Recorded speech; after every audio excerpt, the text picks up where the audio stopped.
Hydropower, solar power, wind power, kilikili power. Yum yum. Yak, ew ka der. Ano jingle, wala kang balak mag-review? Review? Oh my gosh, para lang yun sa mga bobong kagaya mo. Never pa ako nag-review in my life. Stock knowledge lang sa kaganda. Stock knowledge? Ganda? Uy be, wala ka ng pareho. Alam mo kung ano meron ka?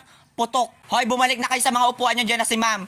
Hoy, Karing, ikaw bumalik ka sa upuan mo, huwag kang tumabi sa akin. Hindi ako makapag-focus sa exam, malakas ng putok mo. Hoy, Burloli, huwag kang nga bintangero dyan, baka gusto mong kaltokan kita. Sino mong malakas ng putok dito nakatapat sa electric fan? Si Jingle baga. Okay, class, sit down and Uy, get Bi, bumalik one ka na. half length Wala, pangit twice. ni ma'am, oh. 1 to 40, identification, walang Wala, mukhang pabian. pitos. Strictly no erasure. Ang makita kong may bura, buburahin ko ang muka at ang nakita kong manggagaya, pupunitin ko ang papel. Buti na lang nagbili akong 1 half kanina. Uy, Monica, pahingi namang 1 half. Hoy, Monica, ako din, di ba BFF tayo since elementary? Anong pinagsasabi mong BFF to Bloy? Eh, sinaksak mo nga ako ng ballpen ng grade 1. Hala, ano nga bang sagot dito?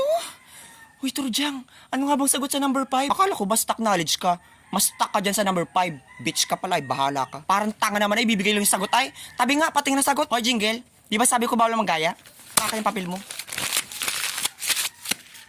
Sino pa gusto mapunitan dyan? Wala tol, kawawa naman sa Jingle, pinunitan. Deserve. Open tol, ML tayo. Wala na akong load tol. Sandali, pasahan kita.